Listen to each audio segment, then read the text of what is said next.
You ask Tiger to solve. This deals with linear equations with one unknown. The final result is x equals 63. Let's solve it step by step. Group all constants on the right side of the equation. Add 36 to both sides. Group like terms. Simplify the arithmetic.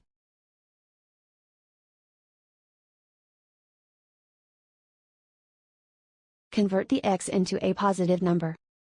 Multiply both sides by -1.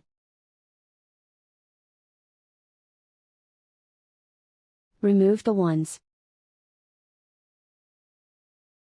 Simplify the arithmetic. And so the final result is x equals 63.